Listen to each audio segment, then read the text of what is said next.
Welcome back to ABC General Hospital Spoilers channel.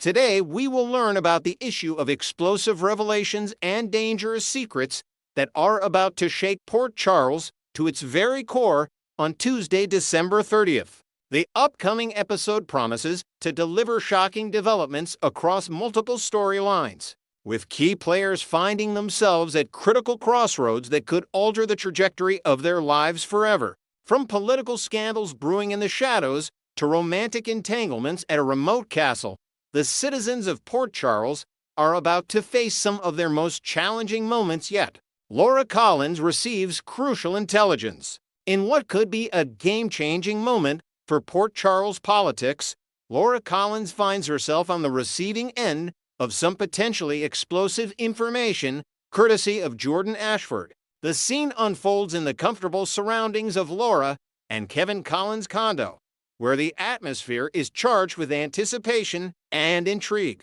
Jordan, drawing on her extensive experience as both former PCPD chief and current D operative, has uncovered something significant during her attendance at Jen Sidwell's elaborate Boxing Day soiree. This traditional British celebration, which Sidwell hosted with characteristic grandeur, served as more than just a festive gathering.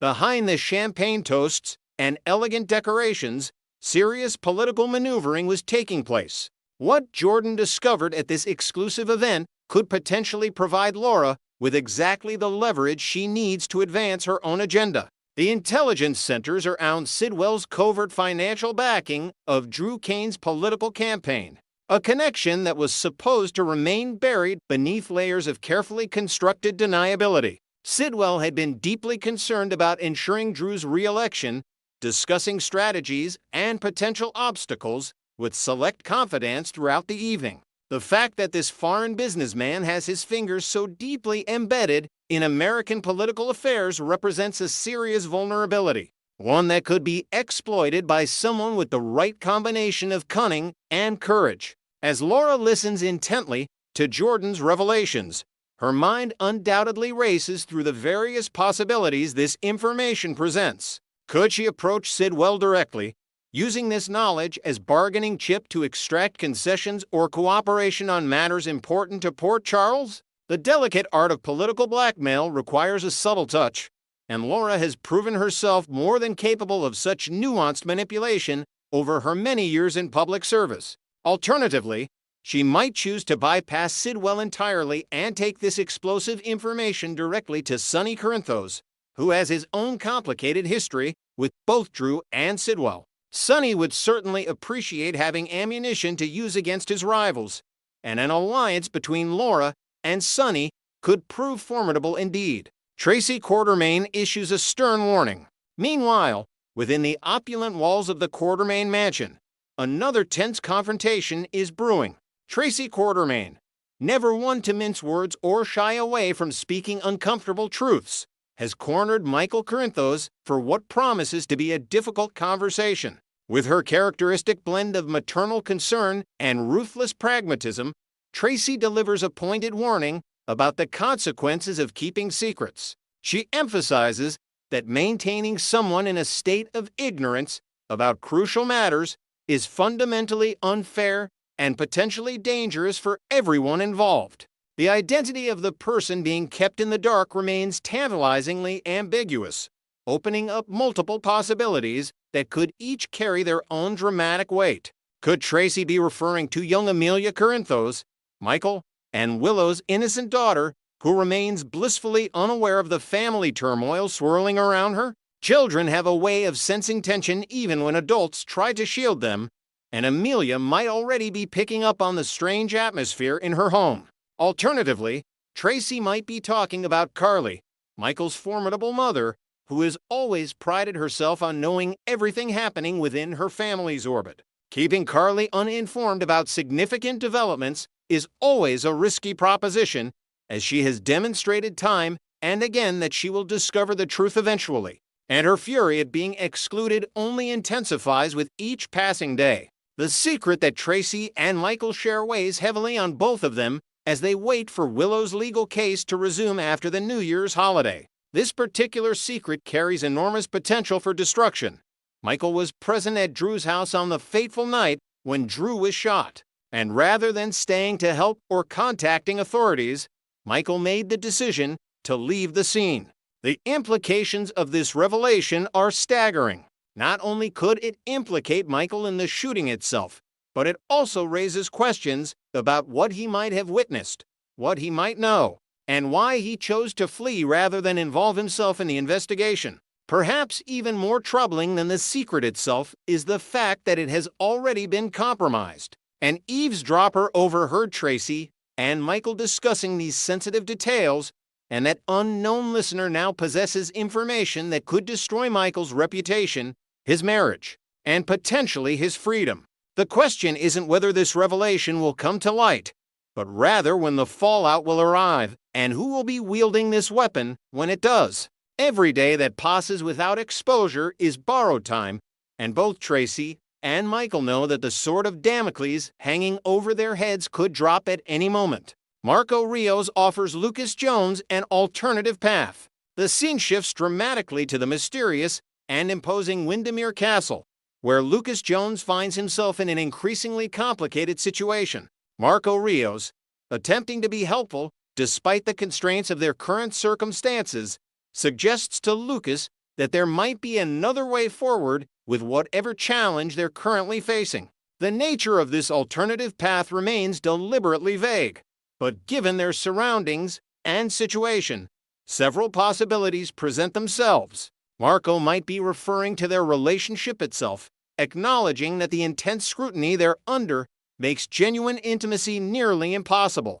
Although they theoretically have the entire north tower of the castle to themselves, providing ample space and apparent privacy, the reality is far more sinister. They're being watched. Pascal, acting on direct orders from Sidwell himself, has been tasked with maintaining constant surveillance on Lucas. This monitoring stems from Sidwell's well-founded concerns about potential security risks. As Marco's romantic partner, Lucas represents a potential vulnerability in Sidwell's carefully constructed world of secrets and criminal enterprises. The stakes become even higher when considering what else is hidden within Wyndemere's ancient walls. Anna Devane, the renowned former WSB agent and current victim of Sidwell's machinations, remains in prison somewhere in the castle's depths. The last thing anyone in Sidwell's organization needs is for Lucas to accidentally stumble upon Anna during an innocent exploration of his temporary home. Such a discovery would force everyone's hand, potentially triggering a cascade of violence and retribution that no one is quite ready to handle. Lucas's medical expertise and fundamental decency would compel him to help a prisoner, regardless of the personal consequences, and that makes him inherently dangerous to Sidwell's plans. Marco finds himself trapped between competing loyalties: his love for Lucas and his complicated relationship with his father's criminal empire. He wants to protect Lucas, to find a way for them to build something real together,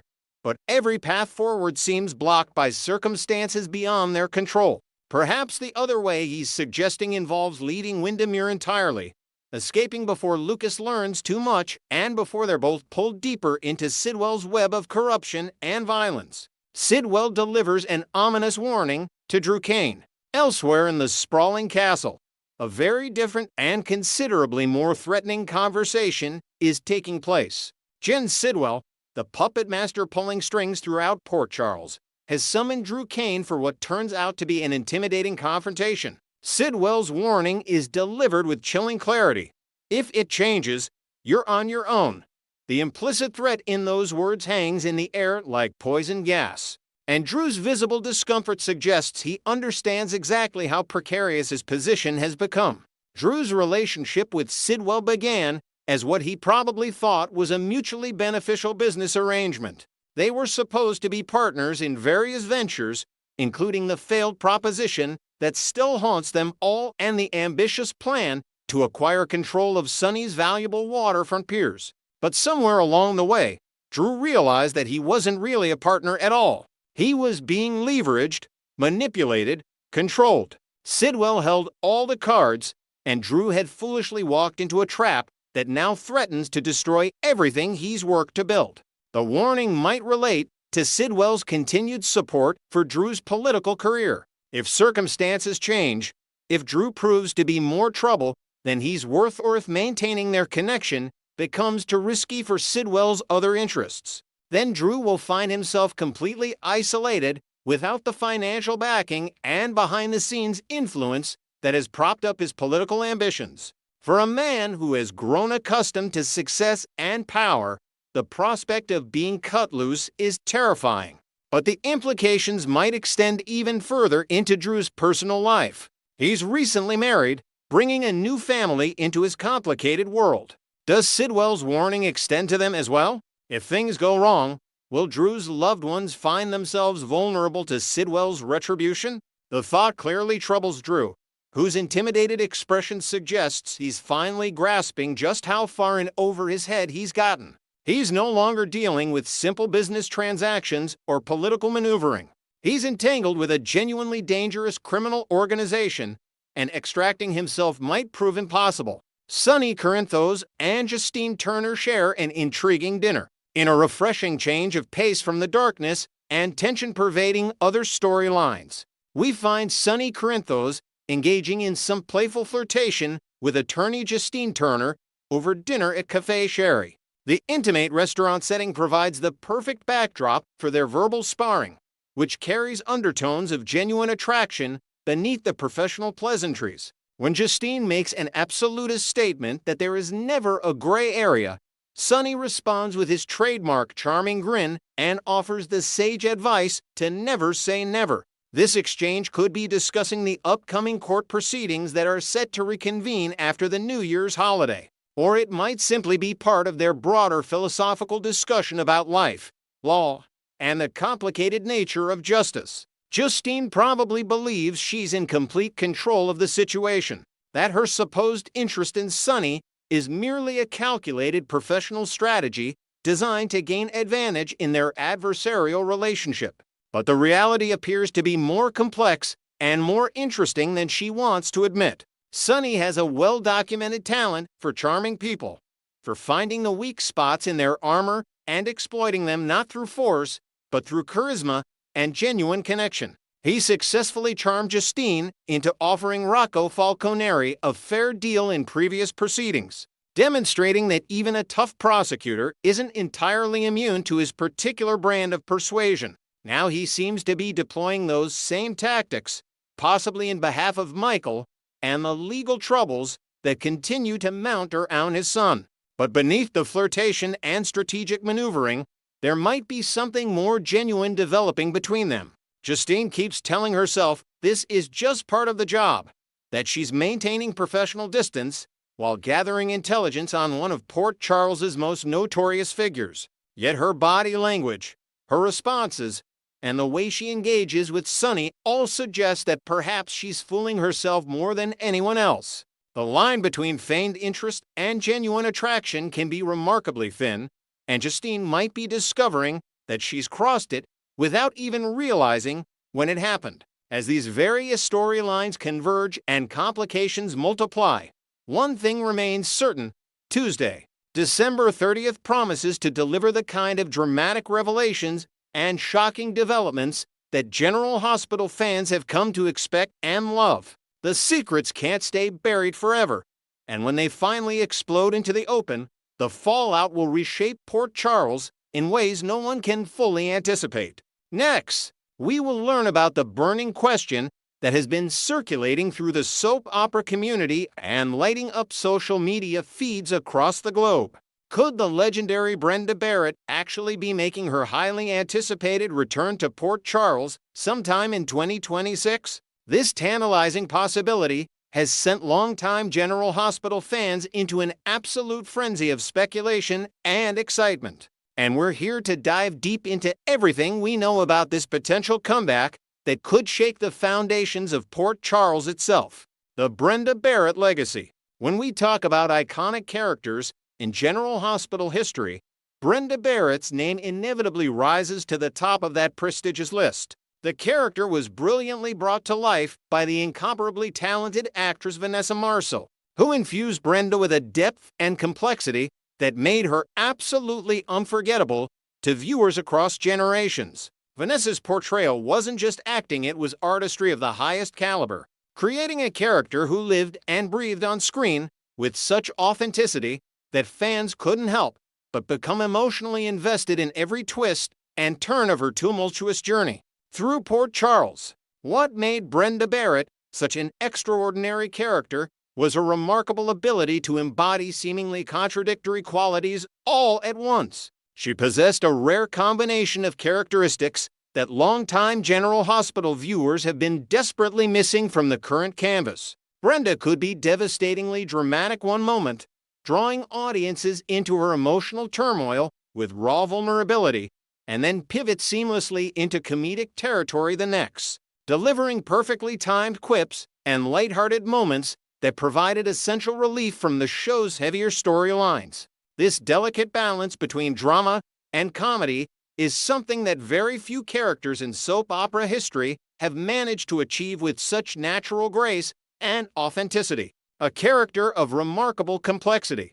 Beyond her impressive comedic timing and dramatic prowess, Brenda Barrett was a study in beautiful contradictions. She could be wickedly catty and deliciously bad, engaging in schemes and confrontations that kept viewers on the edge of their seats, eagerly anticipating her next move. Yet beneath that tough, sometimes abrasive exterior beat a heart that was genuinely sweet and deeply passionate. She loved with her whole being, fought fiercely for what she believed in, and showed vulnerability in ways that made her incredibly relatable despite her often larger-than-life circumstances. This multifaceted personality made Brenda feel real, human, and endlessly fascinating to watch. The trouble that Brenda inevitably found herself in, whether through her own choices or circumstances beyond her control, never felt gratuitous or manufactured. Instead, her conflicts emerged organically from her character traits and relationships,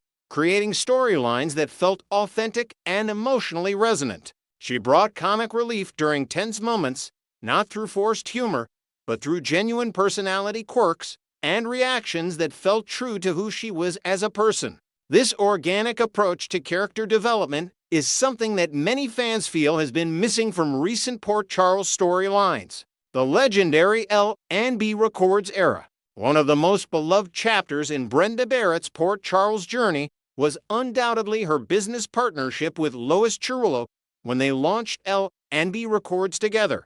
This storyline represented a golden era for General Hospital, combining business intrigue with personal drama and musical performances that elevated the show to new creative heights. The entire L&B Records arc, particularly their collaboration with Eddie Mane, created television magic that resonated deeply with audiences and continues to be discussed with fondness and nostalgia by devoted fans to this very day. The chemistry between Brenda and Lois was electric, creating a female friendship that felt genuine and multidimensional. They supported each other through professional challenges and personal crises, celebrating victories together and weathering storms as a united front. Their business venture wasn't just a backdrop for other storylines, it was a compelling narrative in its own right, exploring themes of ambition, creativity, loyalty, and the challenges women face in the entertainment industry.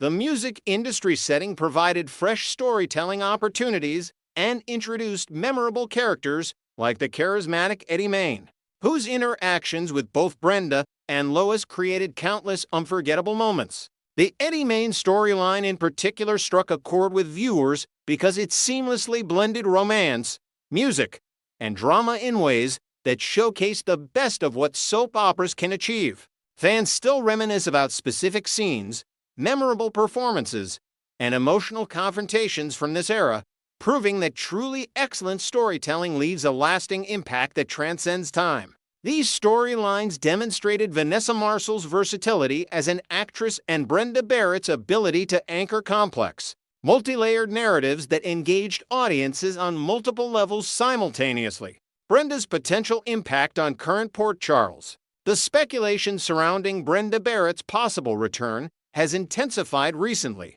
with fans eagerly discussing how her presence could dramatically transform the current Port Charles landscape. There's widespread belief among longtime viewers that if Brenda were to make her way back to town, she would immediately become a force to be reckoned with, capable of holding her own against some of Port Charles's most formidable current residents. Her return wouldn't be a quiet, unassuming affair. It would undoubtedly send shockwaves through multiple storylines and relationships. Consider the potential dynamics with characters like Carly Corinthos, for instance. The history between Brenda and Carly is legendary, filled with passionate confrontations, bitter rivalries, and complicated connections through their shared history with Sonny Corinthos. Bringing Brenda back into this mix would reignite old tensions while potentially creating entirely new conflicts based on how both characters have evolved over the years. The clash between these two strong-willed women would provide the kind of compelling, character-driven drama that soap opera fans crave and that has been somewhat lacking in recent storylines. Then there's the Sonny Corinthos factor. Brenda and Sonny's love story is absolutely legendary in General Hospital history, representing one of the show's most iconic romantic pairings. Their relationship was passionate, tumultuous, heartbreaking, and ultimately unforgettable. If Brenda returned to Port Charles, the inevitable interactions with Sonny, who has his own complicated current romantic situation, would create dramatic possibilities that could sustain compelling storylines for months. The unresolved emotions, shared history, and undeniable chemistry between these characters could provide fodder for incredible television. Even newer characters like Valentine Casadini could find themselves entangled with Brenda in fascinating ways. Valentine's complex nature, his connections to various Port Charles power players, and his own romantic entanglements could intersect with Brenda's return in unexpected and compelling ways. Brenda has always had a knack for inserting herself into the center of Port Charles's most important stories, and there's no reason to believe that pattern wouldn't continue should she return. The woman behind the legend. What made Brenda Barrett so captivating wasn't just the writing, though. The character was certainly blessed with excellent material during her prime years. It was Vanessa Marcil's extraordinary interpretation and embodiment of the role. Brenda was undeniably gorgeous, possessing a beauty that could stop traffic and turn heads wherever she went. But Vanessa never relied solely on physical attractiveness to make the character memorable. Instead, she gave Brenda a tough exterior, a steely determination, and an inner strength that made her far more than just a pretty face in the crowd. This combination of beauty and toughness, vulnerability and strength, made Brenda Barrett a character who appealed to diverse audiences for different reasons. Some viewers admired her resilience in the face of adversity. Others appreciated her willingness to fight for what she wanted, regardless of obstacles or opposition. Still others connected with her romantic nature and capacity for deep, all-consuming love. Vanessa Marcil's nuanced performance ensured that there was something for everyone to relate to and root for in Brenda's journey. Vanessa Marcil's perspective and connections. As of now, Vanessa Marcil herself has maintained a somewhat mysterious silence regarding the possibility of returning to General Hospital and reprising her iconic role as Brenda Barrett. She hasn't made any official public statements confirming or denying interest in a potential comeback to Port Charles. This silence has only fueled speculation and hope among fans who desperately want to see their beloved character grace their screens once more. The lack of definitive information leaves the door tantalizingly open for possibilities, while also creating an air of uncertainty that keeps fans guessing. What we do know with certainty is that Vanessa Marcil has consistently expressed genuine fondness and warm nostalgia for her time on General Hospital. In various interviews and social media interactions over the years, she has made it abundantly clear that her years playing Brenda Barrett hold a special place in her heart and career. These weren't just another job or another role. They represented a formative period in her acting journey and created memories that she continues to treasure decades later. Particularly noteworthy is Vanessa's enduring friendship with Maurice Benard, who portrays Sonny Corinthos. Their close relationship off-screen mirrors the deep connection their characters shared on-screen, suggesting that the chemistry audiences witnessed between Brenda and Sonny wasn't manufactured or forced it came from a place of genuine mutual respect and affection between the actors themselves. Maurice and Vanessa have supported each other's careers, celebrated personal milestones together, and maintained their friendship long after their on-screen partnership ended. This real-world bond adds an extra layer of authenticity to any potential reunion storyline and suggests that if the opportunity arose, both actors might be receptive to working together again. The big question, will it actually happen? Despite all the speculation, fan enthusiasm, and compelling reasons why Brenda Barrett's return would benefit General Hospital, the ultimate decision rests with the show's producers and writers. Whether they would actually be willing and able to bring Vanessa Marcil back to Port Charles remains a genuine mystery shrouded in uncertainty. Various factors could influence this decision, including budget considerations, current storyline trajectories, scheduling availability, and the creative team's vision for the show's future direction. Contract negotiations for returning actors can be complex, involving discussions about episode commitments, storyline guarantees, and financial terms that work for both parties. Additionally, the producers must consider how Brenda's return would fit into existing narratives without overshadowing current characters or derailing carefully planned storylines. Balancing nostalgia with fresh storytelling is a delicate art, and bringing back a character as iconic as Brenda Barrett would require thoughtful planning and execution to ensure the return feels organic rather than forced or gimmicky. What fans can do until an official announcement is made, whether confirming Brenda Barrett's triumphant return to Port Charles or definitively closing the door on that possibility-dedicated General Hospital. Fans find themselves in a familiar position of hopeful waiting. They have no choice but to cross their fingers, maintain optimistic attitudes, and hope for the best possible outcome. Social media campaigns, respectful outreach to the show's producers, and continued vocal support for the idea of Brenda's return might influence decision-makers to seriously consider bringing this beloved character back to the canvas. The passionate fan response to even the mere rumor of Brenda Barrett's potential return demonstrates the character's enduring popularity and the appetite for her unique brand of drama, romance, and complexity. In an era where General Hospital faces increased competition from streaming services and changing viewing habits, bringing back a proven fan favorite like Brenda could provide exactly the boost in viewership and excitement that the show needs to thrive and continue its remarkable legacy for many more years to come.